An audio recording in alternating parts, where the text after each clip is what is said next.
ಧರ್ಮಸ್ಥಳದಲ್ಲಿ ನಡೆದಿದೆ ಎನ್ನಲಾದಂತಹ ಮಾಸ್ ಬರಿಯಲ್ಗೆ ಸಂಬಂಧಪಟ್ಟಂತೆ ದಿನಕ್ಕೊಂದು ಟ್ವಿಸ್ಟ್ಗಳು ಲಭ್ಯ ಆಗ್ತಾ ಇದೆ. ಇದೀಗ ಧರ್ಮಸ್ಥಳ ಕೇಸಿಗೆ ಸಂಬಂಧಪಟ್ಟಂತೆ 13ನೇ ಪಾಯಿಂಟ್ ನಂಬರ್ 13 ನಲ್ಲಿ ಶೋಧ ಕಾರ್ಯ ನಡೆಸಲಾಗ್ತಾ ಇದ್ದು, ಬಹಳ ವಿಶೇಷವಾಗಿ ಗುಂಡಿಯನ್ನ ಅಗೆಯದೆ ಬಗೆಯದೆ ವಿಶೇಷ ತಂತ್ರಜ್ಞಾನವೊಂದನ್ನ ಬಳಕೆ ಮಾಡಿ ಅಸ್ಥಿಪಂಜರ ಅಥವಾ ಶವಕ್ಕೋಸ್ಕರ ಹುಡುಕಾಟ ನಡೆಸುವಂತ ಕಾರ್ಯ ನಡೀತಾ ಇದೆ. ಜಿಪಿಆರ್ ತಂತ್ರಜ್ಞಾನ ಇಲ್ಲಿ ಬಹಳ ಪ್ರಮುಖವಾಗಿ ಬಳಕೆ ಆಗ್ತಾ ಇರೋದು. ಸದ್ಯ ಪವರ್ ಟಿವಿಯಲ್ಲಿ ಧರ್ಮಸ್ಥಳದ ಪಾಯಿಂಟ್ ನಂಬರ್ 13 ನಿಂದ ಲೈವ್ ನಲ್ಲಿ ನಿಮಗೆ ವಿಜುವಲ್ಸ್ ಅನ್ನ ತೋರಿಸುವಂತ ಪ್ರಯತ್ನವನ್ನ ಮಾಡ್ತಾ ಇದ್ದೀವಿ. ಜಿಪಿಆರ್ ಮೂಲಕ ಟ್ರಯಲ್ ಅನ್ನ ಈಗಾಗಲೇ SIT ಅಧಿಕಾರಿಗಳು ಮಾಡಿದ್ದಾರೆ. ಆ ಜಿಪಿಆರ್ ಡ್ರೋನ್ ನ ಅಂದ್ರೆ ಗ್ರೌಂಡ್ ಪೆನಿಟ್ರೇಟಿಂಗ್ ರಡಾರ್ ಡ್ರೋನ್ ಅನ್ನ ನೀವಿದೀಗ ಗಮನಿಸ್ತಾ ಇರೋದು. 10 ರಿಂದ 12 ಶವವನ್ನ ನಾನಿಲ್ಲಿ ಹೂತಿಟ್ಟಿದ್ದೀನಿ ಅಂತ ಹೇಳಿ ಆ ದೂರುದಾರ ಮುಸುಕುದಾರಿ ಅನಾಮಿಕ ವ್ಯಕ್ತಿ ಹೇಳಿದ್ದಾನೆ. ತೀವ್ರ ಕುತೂಹಲ ಕೆರಳಿಸ್ತಾ ಇದೆ. ಸದ್ಯ ನೇತ್ರಾವತಿ ದಡದಲ್ಲಿ ನಡೀತಾ ಇರುವಂತಹ ಈ ಕಾರ್ಯಾಚರಣೆ ಪವರ್ ಟಿವಿಯಲ್ಲಿ ಜಿಪಿಆರ್ ಮೂಲಕ ಶೋಧ ಕಾರ್ಯ ನಡೀತಾ ಇದೆ. ಅದರ ಎಕ್ಸ್ಕ್ಲೂಸಿವ್ ವಿಜುವಲ್ಸ್ ಅನ್ನ ನೀವು ಗಮನಿಸಬಹುದು. ಇನ್ನು ನಿನ್ನೆಯಿಂದ ಕೂಡ ಡ್ರೋನ್ ಜಿಪಿಆರ್ ಅನ್ನ ಬಳಕೆ ಮಾಡಿ SIT ಟೀಮ್ ಒಂದು ಟ್ರಯಲ್ ರನ್ ಅನ್ನ ನಡೆಸಿತ್ತು. ಒಂದೇ ಸಾರಿ ಕಾರ್ಯಾಚರಣೆಗೆ ಹೋಗೋದಲ್ಲ, ಬಹಳ ವಿಶೇಷವಾದಂತಹ ಹೊಸ ತಂತ್ರಜ್ಞಾನ ಇದಾಗಿರೋದ್ರಿಂದ ಒಂದು ಟ್ರಯಲ್ ರನ್ ಮಾಡಬೇಕಾಗಿತ್ತು. ನಿನ್ನೆ ಅದು ನಡೆದಿದೆ. ಸದ್ಯ ಪಾಯಿಂಟ್ ನಂಬರ್ 13 ನಲ್ಲಿ SIT ಟೀಮ್ ಶೋಧ ಕಾರ್ಯ ಆರಂಭ ಮಾಡಿದೆ. ಬಟ್ ಈ ತನಕ ಯಾವುದೇ ಅಸ್ಥಿಪಂಜರ ಅಥವಾ ಶವ ಇರುವಂತ ಸುಳಿವು ಅಲ್ಲಿ ಪತ್ತೇನೆ ಆಗಿಲ್ಲ. ಅದೊಂದೇ ಪಾಯಿಂಟ್ ಅಲ್ಲ, ಬೇಜಾನ್ ಪಾಯಿಂಟ್ಸ್ ಅಲ್ಲಿ ಹಂಗೆ ಆಗಿದೆ. ನಿನ್ನೆ ಮತ್ತು ಇವತ್ತು ಡ್ರೋನ್ ಜಿಪಿಆರ್ ಅನ್ನ ಬಳಕೆ ಮಾಡಿ ಟ್ರಯಲ್ ಅನ್ನ ನಡೆಸಲಾಗಿತ್ತು. ಇವತ್ತು ಕಾರ್ಯಾಚರಣೆ ಕೂಡ ಆರಂಭ ಆಗಿದೆ. ಬಟ್ ಯಾವುದೇ ಅಸ್ಥಿಪಂಜರ ಟ್ರಯಲ್ ಸಂದರ್ಭದಲ್ಲಾಗಿರ್ಲಿ, ಕಾರ್ಯಾಚರಣೆ ನಡೆಸ್ತಾ ಇರೋ ಸಂದರ್ಭದಲ್ಲಾಗಿರ್ಲಿ ಅಸ್ಥಿಪಂಜರ ಇರುವ ಸುಳಿವು ಸಿಕ್ಕಿಲ್ಲ. ಬಟ್ ಒಂದ್ ವೇಳೆ ಏನಾದ್ರೂ ಸುಳಿವು ಸಿಕ್ತು ಅಂತ ಹೇಳಿದ್ರೆ ಮಾತ್ರ ಇಲ್ಲಿ ಉತ್ಖನನ ಮಾಡಬೇಕು ಅಂತ ಹೇಳಿ SIT ಟೀಮ್ ನಿರ್ಧಾರವನ್ನ ತೆಗೆದುಕೊಂಡಿದೆ. ಬಿಕಾಸ್ ಹಿಟ್ ಅಂಡ್ ರನ್ ಅನ್ನುವಂತ ರೀತಿಯಲ್ಲಿ ಆತ ಕೆಲವು ಪಾಯಿಂಟ್ ಗಳನ್ನ ತೋರಿಸಿ ಇಲ್ಲಿ ಶವ ಹೂತ್ ಹಾಕಿದ್ದೀನಿ ಅಂತ ಹೇಳ್ತಾನೆ. ಆತನ ಮಾತುಗಳನ್ನ, ಆತನ ಕಾನ್ಫಿಡೆನ್ಸ್ ನ ನಂಬಿ SIT ಟೀಮ್ ಕಾರ್ಯಾಚರಣೆಗೆ ಇಳಿದು ಅಗೆದು ಬಗೆದು ಎಷ್ಟೇ ಶೋಧ ಕಾರ್ಯ ಮಾಡಿದ್ರೂ ಕೂಡ ಅಲ್ಲಿ ಯಾವುದೇ ಶವ ಇರೋದಾಗ್ಲಿ, ಅಸ್ಥಿಪಂಜರ ಇರೋದಾಗ್ಲಿ ಆ ಸುಳಿವೇ ಸಿಗ್ತಾ ಇಲ್ಲ. ಬೇಕಾದಷ್ಟು ಪಾಯಿಂಟ್ಗಳಲ್ಲಿ ಈ ರೀತಿ ಆಗಿ ಹೋಗಿದೆ. ಹಾಗಾಗಿ ಇದೀಗ SIT ಟೀಮ್ ಇನ್ ಕೇಸ್ ಆತ ತೋರಿಸಿದಂತ ಈ ಪಾಯಿಂಟ್ ನಲ್ಲಿ ಏನಾದ್ರೂ ಸುಳಿವು ಸಿಕ್ಕರೆ ಮಾತ್ರ ಅಗೆಯುವಂತ ಉತ್ಖನನ ಕಾರ್ಯಕ್ಕೆ ಮುಂದಾಗಬೇಕು ಅಂತ ಹೇಳಿ ತೀರ್ಮಾನ ಮಾಡಿಕೊಂಡಿದೆ. ಇನ್ನು ಈ GPR ನ ಕುರಿತಾಗಿ ಒಂದಷ್ಟು ಡೀಟೇಲ್ಸ್ ಅನ್ನ ನಿಮ್ಮ ಮುಂದೆ ಇಡುವ ಪ್ರಯತ್ನವನ್ನ ಮಾಡ್ತೀವಿ. ಸದ್ಯ ಈ 20 ಲಕ್ಷ ಬೆಲೆ ಬಾಳುವ ಯಂತ್ರವನ್ನ SIT ಟೀಮ್ ಏನ್ ತರಿಸ್ಕೊಂಡಿದೆ, ಅದು ಯಾವ ರೀತಿ ಕಾರ್ಯಾಚರಣೆ ನಡೆಸ್ತಿದೆ ಅನ್ನೋದನ್ನ ನಾವು ಗಮನಿಸ್ತಾ ಇದ್ದೀವಿ. ಡ್ರೋನ್ ನ ಕೆಳಭಾಗಕ್ಕೆ GPR ಆಂಟೆನಾವನ್ನ ಅಳವಡಿಸಿದ್ದಾರೆ. ಮೇಲ್ಭಾಗದಲ್ಲಿ ಹಾರ್ತಾನೆ ಈ ಡ್ರೋನ್ ಸಿಗ್ನಲ್ ಅನ್ನ GPR ಸಿಗ್ನಲ್ ಅನ್ನ ಕಳಿಸುವಂತ ಕೆಲಸವನ್ನ ಮಾಡುತ್ತೆ. ಆ ಸಿಗ್ನಲ್ಗಳನ್ನ ಫೋಟೋ ಕ್ಯಾಪ್ಚರ್ ಮಾಡಿಕೊಂಡು ಅದಾದ ಬಳಿಕ 2D 3D ಇಮೇಜ್ಗೆ ಅದನ್ನ ಕನ್ವರ್ಟ್ ಮಾಡಲಾಗುತ್ತೆ. ಕೊನೆಗೆ ನಿಖರವಾಗಿ ಫಲಿತಾಂಶ ಕೊಡುವಂತಹ GPR ಯಂತ್ರ ಇದಾಗಿದ್ದು, ಸದ್ಯ ಇದನ್ನ ಬಳಕೆ ಮಾಡಿಕೊಂಡು SIT ಟೀಮ್ ತನ್ನ ಕಾರ್ಯಾಚರಣೆಯನ್ನ ನಡೆಸ್ತಾ ಇದೆ.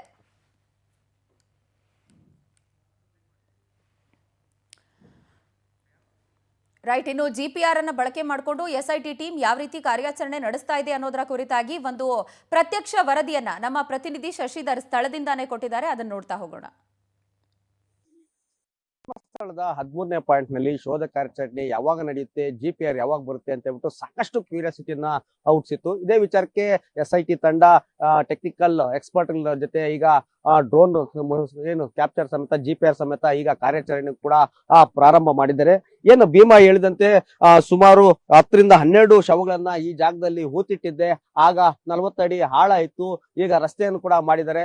ಹೀಗಾಗಿ 40 ರಿಂದ 50 ಅಡಿ ಆಳವನ್ನ ತೋಡಿದ್ರೆ ಇಲ್ಲಿ ಶವಗಳು ಸಿಗುತ್ತೆ ಅಂತ ಹೇಳ್ಬಿಟ್ಟು ಕೂಡ ಒಂದು ಮಾಹಿತಿಯನ್ನು ಕೂಡ ಕೊಟ್ಟಿದ್ದ. ಅದೇ ವಿಚಾರಕ್ಕೆ ಈಗ SIT ಟೆಕ್ನಿಕಲ್ ಎಕ್ಸ್ಪರ್ಟ್ ಎಲ್ಲರೂ ಕೂಡ ತಂದು ಸೋಕೋ ಟೀಮ್ ಅನ್ನು ಕೂಡ ಕರೆದುಕೊಂಡು ಬಂದು ಪೊಲೀಸ್ ಬಿಗಿ ಬಂದೋಬಸ್ತ್ ಮುಖಾಂತರ ಈಗ ಡ್ರೋನ್ ಮುಖಾಂತರ ಸ್ಕ್ಯಾನಿಂಗ್ ಮಾಡಿ ಏನು GPR ಮುಖಾಂತರ ಒಳಗಡೆ ಇರುವಂತಹ ಅವಶೇಷಗಳನ್ನ ಪತ್ತೆ ಹಚ್ಚುವಂತ ಕೆಲಸವನ್ನು ಕೂಡ ಮಾಡ್ತಿದ್ದಾರೆ. ಇದು ಯಾಕೆ ಈ ರೀತಿಯಾಗಿ ಶೋಧ ಕಾರ್ಯಾಚರಣೆಯನ್ನ ಮಾಡ್ತಿದ್ದಾರೆ ಅಂದ್ರೆ, ಪಕ್ಕದಲ್ಲೇ ನೇತ್ರಾವತಿ ಡ್ಯಾಮ್ ಕೂಡ ಇದೆ.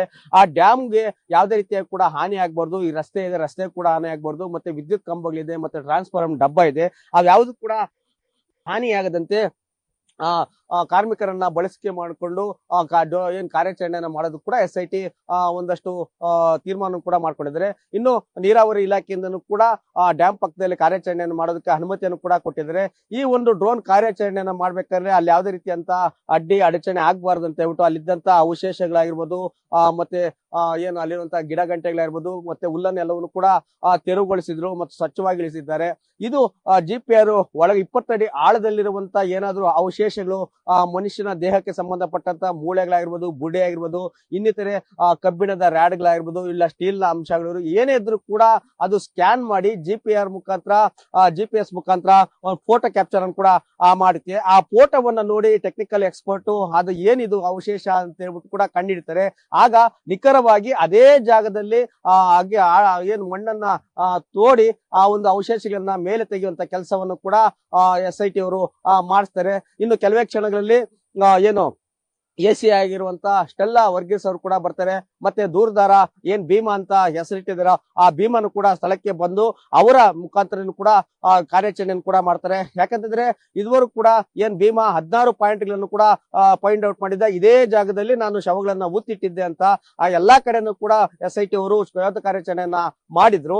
ಅಲ್ಲೆಲ್ಲ ಏನ್ ಸಿಕ್ಕಿತೋ ಏನ್ ಸಿಕ್ಕಿಲ್ಲ ಅನ್ನೋದ್ರ ಬಗ್ಗೆ ಕೂಡ ಇದುವರೆಗೂ ಕೂಡ ಯಾರಿಗೂ ಕೂಡ ಮಾಹಿತಿ ಗೊತ್ತಾಗ್ತಿಲ್ಲ. ಯಾಕಂದ್ರೆ SIT ಅವರು ತನಿಖಾ ಹಂತದಲ್ಲಿರೋದ್ರಿಂದ ಯಾರು ಕೂಡ ಮಧ್ಯಂತರ ವರದಿ ಆಗಿರ್ಬೋದು, ಇಲ್ಲ ಆ ಒಂದು ರಿಪೋರ್ಟ್ ಆಗಿರ್ಬೋದು ಯಾರಿಗೂ ಕೂಡ ಕೊಟ್ಟಿಲ್ಲ. ಗೌಪ್ಯತೆಯನ್ನ ಕಾಪಾಡಿದ್ದಾರೆ. ಈ ಸಾಕ್ಷಿಗಳು ನಾಶ ಆಗ್ಬಾರ್ದು ಅಂತ ಹೀಗಾಗಿ ಏನು 13ನೇ ಪಾಯಿಂಟ್ ನಲ್ಲಿ ಶೋಧ ಕಾರ್ಯಾಚರಣೆ ಮಾಡಕ್ಕೆ ಸಾಕಷ್ಟು ಅಡಚಣೆಗಳಿತ್ತು. ಆ ಎಲ್ಲಾ ಅಡಚಣೆಗಳು ಕೂಡ ಗೊಂದಲ ಕೂಡ ತೆರೆ ಎಳೆದು ಇವತ್ತು GPR ಮುಖಾಂತರ ಡ್ರೋನ್ ಕಾರ್ಯಾಚರಣೆಯನ್ನು ಕೂಡ ಪ್ರಾರಂಭ ಮಾಡಿದ್ದಾರೆ.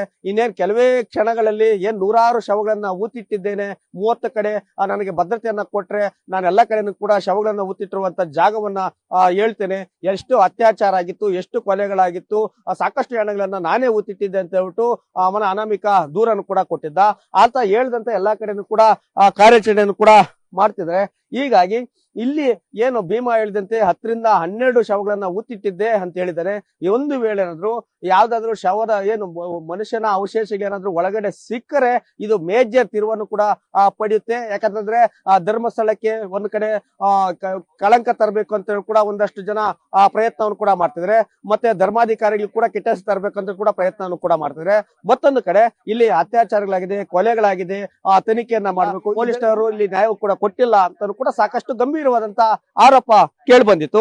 ಈ ಎಲ್ಲಾ ಆರೋಪಗಳು ಕೂಡ ತೆರೆ ಎಳೆಯೋದಕ್ಕೆ ಸರ್ಕಾರ SIT ಯನ್ನ ರಚನೆ ಮಾಡಿತ್ತು. ಅದರಲ್ಲೂ ಕೂಡ ನಮ್ಮ ಕರ್ನಾಟಕದಲ್ಲಿರುವಂತಹ ಹಿರಿಯ IPS ಅಧಿಕಾರಿಗಳಂತ ಏನು ಹಿತೇಂದ್ರ ಆಗಿರ್ಬೋದು, ಅದೇ ರೀತಿ ಕೂಡ ಅನುಚೇತ್ ಆಗಿರ್ಬೋದು, ಇವರು ಸಾಕಷ್ಟು SIT ತಂಡಗಳು ಕೂಡ ಕೆಲಸವನ್ನು ಕೂಡ ಮಾಡಿದ್ರು, ಸಾಕಷ್ಟು ಶೋಧ ಕಾರ್ಯಾಚರಣೆಗಳು ಕೂಡ ಮಾಡಿದ್ರು.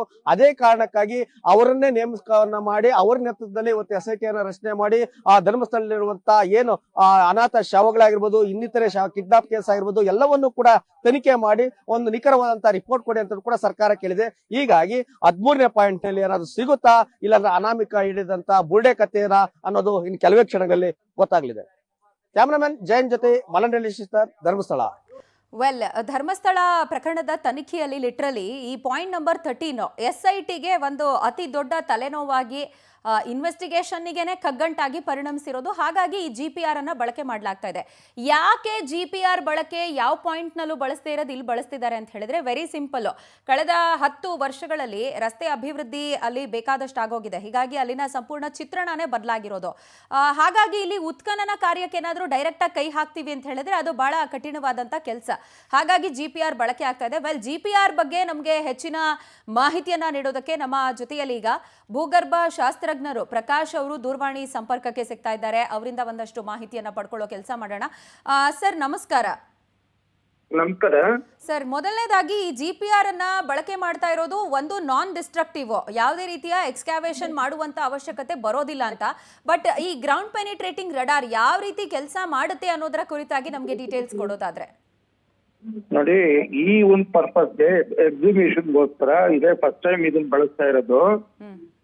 ಸೊ ಇದರ ಎಫಿಕಸಿ ಬಗ್ಗೆ ಬಳಸಿದ ಮೇಲೆ ಗೊತ್ತಾಗುತ್ತೆ ಸಕ್ಸಸ್ಫುಲ್ ಆಗುತ್ತೋ ಫೇಲ್ ಆಗುತ್ತೋ ಅಂತ. ಬಟ್ ಟೂಲ್ ಬಹಳ ಯೂಸ್ಫುಲ್ ಟೂಲ್, ವರ್ಸಟೈಲ್ ಟೂಲ್. ಇದನ್ನ ಡ್ರೋನ್ ಮೌಂಟೆಡ್ ಆದ್ರಿಂದ ಆ ಫ್ಲೈಯಿಂಗ್ ಹೈಟ್ ಏನಿದೆ ಅದು ಮಿನಿಮಮ್ ಇರಬೇಕು. ತುಂಬಾ ಜಾಸ್ತಿ ಆದ್ರೆ ಸಿಗ್ನಲ್ ಲಾಸ್ ಆಗುತ್ತೆ. ಅಂಡ್ ಸಾಯಿಲ್ ನಲ್ಲಿ ಮಾಹಿತಿ ಇದ್ರೆ ಸಿಗ್ನಲ್ ಲಾಸ್ ಆಗುತ್ತೆ. ಇದು electrical method, electromagnetic method, radio wave method ನನಗೆ ಗೊತ್ತಿಲ್ಲ ಯಾವ ಇನ್ಸ್ಟ್ರೂಮೆಂಟ್ ಯೂಸ್ ಮಾಡ್ತಿದ್ದಾರೆ. ಸೊ ಹಾಗಾಗಿ ಅದನ್ನ ಎಫಿಕಸಿ ಬಗ್ಗೆ ಅವರೇ ಡಿಸೈಡ್ ಮಾಡಬೇಕು. ಓಕೆ. ವೆಲ್ ಸರ್, ಈಗ ಇದು ಜಿಯೋಫಿಸಿಕಲ್ ಮೆಥಡ್ ಅನ್ನ ಬಳಕೆ ಮಾಡಿಕೊಂಡು ಈ ತಂತ್ರಜ್ಞಾನದ ಮೂಲಕ ಕೆಲಸ ಮಾಡಲಾಗುತ್ತೆ, ಕಾರ್ಯಾಚರಣೆ ನಡೆಸಲಾಗುತ್ತೆ ಅಂತ. ಬಟ್ ಇದರ ಪರ್ಪಸ್ ಬಗ್ಗೆ, ಈ GPR ಪರ್ಪಸ್ ಬಗ್ಗೆ ಎಕ್ಸ್ಪ್ಲೇನ್ ಮಾಡೋದಾದ್ರೆ. ಈಗ ಬ್ಲೈಂಡ್ ಸ್ಪಾಟ್ಗಳಲ್ಲಿ ಅಗದು ವೇಸ್ಟ್ ಮಾಡೋದ್ರ ಬದಲು, ಟೈಮ್ ವೇಸ್ಟ್ ಮಾಡೋದ್ರ ಬದಲು ಸ್ಕ್ಯಾನಿಂಗ್, ಏರಿಯಾ ಸ್ಕ್ಯಾನಿಂಗ್ ಮಾಡಿ, ಟ್ರಾವರ್ಸಿಂಗ್ ಮಾಡಿ, ಟಾರ್ಗೆಟ್ ಫಿಕ್ಸ್ ಮಾಡ್ಕೊಂಡು ಅಗದ್ರೆ ನಮಗೆ ನಿಶ್ಚಿತವಾಗಿ ಟಾರ್ಗೆಟ್ ಸಿಗುತ್ತೆ. ಇಲ್ದಿರ ರ್ಯಾಂಡಮ್ ಆಗಿ ಮಾಡ್ತಾ ಹೋದ್ರೆ ವೀಕೆಂಡ್ ರನ್ ಆಗುತ್ತೆ, ಸಿಗಬಹುದು ಸಿಗದಲೇ ಇರಬಹುದು. ಅದು ಅಡ್ವಾಂಟೇಜ್ ಈ ತರ GPR ಸರ್ವಿಸ್. ಓಕೆ ಸರ್, ನೀವು ತಿಳಿಸ್ತಾ ಇದ್ರಿ ಈಗ ಇದು ಫಸ್ಟ್ ಟೈಮ್ ಒಂದು ರೀತಿ ಇನ್ವೆಸ್ಟಿಗೇಷನ್ಗೆ ಬಳಕೆ ಮಾಡ್ತಿರುವಂತಹ ತಂತ್ರಜ್ಞಾನ ಅಂತ. ಬಟ್ ಇದರ ಎಫಿಷಿಯನ್ಸಿ ಬಗ್ಗೆ, ಈ GPR ಎಫಿಷಿಯನ್ಸಿ ಬಗ್ಗೆ ನಾವು ಮಾತನಾಡೋದಾದ್ರೆ, ಈಗ ಆ ಪ್ರದೇಶದಲ್ಲಿ ಮಣ್ಣು ಬಹಳ ಸವಕಳಿಯಾಗಿರುತ್ತೆ, ಪದೇ ಪದೇ ಮಳೆ ಬರ್ತಾ ಇರುತ್ತೆ, ಆ ಸಂದರ್ಭದಲ್ಲಿ ಕಾರ್ಯಾಚರಣೆಗೆ ಯಾವ ರೀತಿ ಇದು ಸಹಕಾರಿ ಆಗ್ಬಹುದು ಅಂತ? ನೋಡಿ, ಮಳೆ ಬಂದ್ರೆ ಡಿಸ್ಅಡ್ವಾಂಟೇಜ್. ನಾನು ಈಗಾಗಲೇ ಹೇಳಿದೆ. ಅದಕ್ಕೆ ಮುಂಚೆ ಯಾರಾದ್ರೂ ಎಕ್ಸ್ಪೀರಿಯನ್ಸ್ಡ್ ಗ್ರೇವ್ ಡಿಗ್ಗರ್ಸ್ ಇದ್ರೆ, ಈಗ ನೀವು ಟಾರ್ಗೆಟ್ ಫಿಕ್ಸ್ ಮಾಡಿದ್ಮೇಲೆ ಅದೇ ಜಾಗ ಅಂತ ಗೊತ್ತಾದ್ಮೇಲೆ ಇನ್ನೊಂದು ಮೆಥಡ್ ಇದೆ. ಗ್ರೇವ್ ಡಿಗ್ಗರ್ಸ್ ಆ ಮಣ್ಣಿನ ಒಂದು ಸ್ಯಾಂಪಲ್ ತಗೊಂತಾರೆ. ಆ ರಂಚ್ ಒಂದು ದಬಳು ತರ ಒಳಗಡೆ ಹಾಕಿ ಮಣ್ಣಿನ ಸ್ಯಾಂಪಲ್ ತಗೊಂಡು ಅದನ್ನ ಟೆಸ್ಟ್ ಮಾಡಿದ್ರೆ ಅದು ಡಿಸ್ಟರ್ಬ್ ಸಾಯಿಲ್ ಅಥವಾ ಇನ್ಸಿಟು ಸಾಯಿಲ್ ಅಂತ ಹೇಳ್ಬೋದು ಟು ಸಮ್ ಎಕ್ಸ್ಟೆಂಟ್. ಯಾಕೆಂದ್ರೆ ನೋಡಿ, ಎಷ್ಟೋ ವರ್ಷಗಳಾದ್ಮೇಲೆ ಹುಲ್ ಬೆಳೆದಿರುತ್ತೆ, ಬೇರೆ ಗಿಡಗಳು ಬೆಳೆದಿರ್ತವೆ, ಹ್ಯೂಮಸ್ ಬೆಳೆದಿರುತ್ತೆ, ಅದಕ್ಕೆ ಕ್ಯಾರೆಕ್ಟರಿಸ್ಟಿಕ್ ಚೇಂಜ್ ಆಗ್ಬಿಟ್ಟಿರುತ್ತೆ. ಆದ್ರೆ ಟು ಸಮ್ ಎಕ್ಸ್ಟೆಂಟ್ ಡಿಸ್ಟರ್ಬ್ ಸಾಯಿಲ್ಲ ಅಥವಾ ಇನ್ಸಿಟು ಸಾಯಿಲ್ಲ ಅಂತ ಹೇಳಕ್ ಸಾಧ್ಯ ಆದ್ರೆ ಅದು ಒಂದು ಮೆಥಡ್. ಸೊ ಈಗ ಅದು ಬಿಟ್ಟು ಬರೀ ಇನ್ಸ್ಟ್ರೂಮೆಂಟ್ ಅಲ್ಲೋನ್ ಆದ್ರೆ ಗ್ರೌಂಡ್ ಮೇಲೆ ಇಟ್ಕೊಂಡು ಸಾಯಿಲ್ ಟಚ್ ಇದ್ರೆ ಮೋರ್ ರಿಲಿಯಬಲ್. ಡ್ರೋನ್ ಸೋಲರ್ ಅನ್ನೋದು ಒಂದು ಹೈಟ್ ಅಲ್ಲಿ ಇರುತ್ತೆ. ನೀವು 1 metre height 2 metre height fix ಮಾಡಿದ್ರೆ ಅದು ಒಂದು ಗಿಡಕ್ಕೆ ತಗಲ್ಬಾರ್ದು ಅಂತ ಇನ್ನೂ ಎತ್ತರಕ್ಕೆ ಇಟ್ರೆ ಆ ಪ್ಲಾಟ್ಫಾರ್ಮ್ಗೂ ಗ್ರೌಂಡ್ಗೂ ಏನ್ ಗ್ಯಾಪ್ ಇರುತ್ತೆ ಅದ್ರಲ್ಲಿ ಸಿಗ್ನಲ್ ಲಾಸ್ ಆಗೋ ಚಾನ್ಸ್ ಇರುತ್ತೆ. ಸಿಗ್ನಲ್ ಸ್ಟ್ರೆಂತ್ ಮೇಲೆ ಡಿಪೆಂಡ್ ಆಗುತ್ತೆ. Strength of the signal determine ಮಾಡ್ಬೇಕಾಗುತ್ತೆ ಪ್ರತಿ ಕೇಸ್ಗೂ ಕೂಡ. ಅದ್ ಕೆಪಾಸಿಟಿ ಆಫ್ ದಿ ಇನ್ಸ್ಟ್ರೂಮೆಂಟ್ ಮೇಲೆ ಇರುತ್ತೆ, ಮೇಕ್ ಮೇಲೆ ಇರುತ್ತೆ, ಮಾಡೆಲ್ ಮೇಲೆ ಇರುತ್ತೆ. ಸೊ ಹಾಗಾಗಿ ಇವೆಲ್ಲ ಟೆಕ್ನಿಕಲ್ ಮ್ಯಾಟರ್ಸ್ ಸಂಬಂಧಪಟ್ಟ ಫೋರೆನ್ಸಿಕ್ ಆಫೀಸರ್ಸ್ ಡಿಸೈಡ್ ಮಾಡಬೇಕು. ಓಕೆ, ಈಗ GPR ಆಂಟೆನಾ ಎಲ್ಲಿ ಅಳವಡಿಕೆ ಮಾಡಲಾಗಿರುತ್ತೆ, ಅದು ಯಾವ ರೀತಿ ಸಿಗ್ನಲ್ಸ್ ನ ಪಾಸ್ ಮಾಡುವಂತ ಸಾಧ್ಯತೆಗಳು ಸರ್? ಸೊ ಅದು ನಾನು ನೋಡಿಲ್ಲ ಮೇಡಮ್, ಅದು ಇನ್ಸ್ಟ್ರೂಮೆಂಟ್. ನಾನು ಬೆಂಗಳೂರಿನಲ್ಲಿದ್ದು ದೂರದಿಂದ ಅದನ್ನ ಹೇಳಕ್ಕಾಗಲ್ಲ. Every situation is different. So ಈಗ ವಾರ್ ಫ್ರಂಟ್ ಅಲ್ಲಿ ಹಿಡನ್ ಲ್ಯಾಂಡ್ ಮೈನ್ಸ್ ಲೊಕೇಟ್ ಮಾಡಬೇಕಾದ್ರೆ ಸಿಚುವೇಶನ್ ಬೇರೆ, ನಕ್ಸಲೈಟ್ ಏರಿಯಾಗಳಲ್ಲಿ ಬೇರೆ, ವಾಟರ್ ಪೈಪ್ ಲೈನ್ ಭೂಮಿನಲ್ಲಿ ಎಲ್ಲಿದೆ ಅದನ್ನ ಕಂಡುಹಿಡಿಬೇಕಾದ್ರೆ ಅದು ಬೇರೆ ವಿಷಯ. ಈ ಆರ್ಕಿಯಾಲಜಿನಲ್ಲಿ ಗೋಲ್ಡ್ ಪಾಟ್, ಕಾಯಿನ್ ಸ್ಪಾಟ್ ಎಲ್ಲಿದೆ, ಯಾವ ಡೆಪ್ತ್ ಅಲ್ಲಿ ಇದೆ ಕಂಡುಹಿಡಬೇಕು, ಅದೇ ಬೇರೆ method. It all depends on the situation. ಸಂಬಂಧಪಟ್ಟವರು ಅದು ಡಿಸೈಡ್ ಮಾಡಬೇಕು. But method is useful. Okay, ಈಗ ಬೇರೆ ಕೇಸ್ಗಳ ಹಿಸ್ಟ್ರಿಯನ್ನ ತೆಗೆದುಕೊಂಡಾಗ ಈ GPR ಬಳಕೆಯ ಎಫಿಷಿಯನ್ಸಿ ಮತ್ತೆ ಸಕ್ಸಸ್ಫುಲ್ ಆಗಿರುವಂತ ರಿಸಲ್ಟ್ ಬಗ್ಗೆ ಕಂಪೇರ್ ಮಾಡೋದಾದ್ರೆ ಸರ್? ಈ ತರ ಈ ಒಂದು ಅಸ್ಥಿಪಂಜರ ಹುಡುಕೋ ಕೆಲಸದಲ್ಲಿ ದೇಶದಲ್ಲಿ ಬೇರೆ ಕಡೆ ಎಲ್ಲಾದ್ರೂ ಆಗಿದೆ ನನ್ನ ನಾಲೆಡ್ಜ್ ಇಲ್ಲ, ಕೇಸ್ ಹಿಸ್ಟ್ರಿ ಗೊತ್ತಿಲ್ಲ. ಸೊ ಅದಕ್ಕೆ ಸಂಬಂಧಪಟ್ಟ ಇವರು ಯಾರು ಆರ್ಕಿಯಾಲಜಿ ಡಿಪಾರ್ಟ್ಮೆಂಟ್ ಅಥವಾ ಪೊಲೀಸ್ ಡಿಪಾರ್ಟ್ಮೆಂಟ್ ಅಂತ ಹೇಳ್ಬೋದು. ಕೋರ್ಟ್ ಕೇಸ್ ಆರ್ಡರ್ ಆದಾಗ ಎಷ್ಟೋ ಸರ್ತಿ ಆ ಸ್ಪಾಟ್ ಅನ್ನು ಅಗಿತಾರೆ, ಅಸ್ಥಿಪಂಜರ ಹೊರಗಡೆ ತೆಗಿತಾರೆ, ಅದು ಡೆಫಿನೆಟ್ ಆಗಿ ಗೊತ್ತಿರುತ್ತೆ. ಬಟ್ ಇಲ್ಲಿ ಯಾವ ಜಾಗ ಅಂತ ಗೊತ್ತಿಲ್ಲ. ಅದು ರಾತ್ರಿ ಮಾಡಿರೋದು ಅಂಡ್ ಅರ್ಜೆಂಟ್ ಅಲ್ಲಿ ಮಾಡಿರೋದು. ಸೊ ಇದ್ರಲ್ಲಿ ಸ್ವಲ್ಪ ತಾಳ್ಮೆಯಿಂದ ಮಾಡ್ಬೇಕಾಗುತ್ತೆ.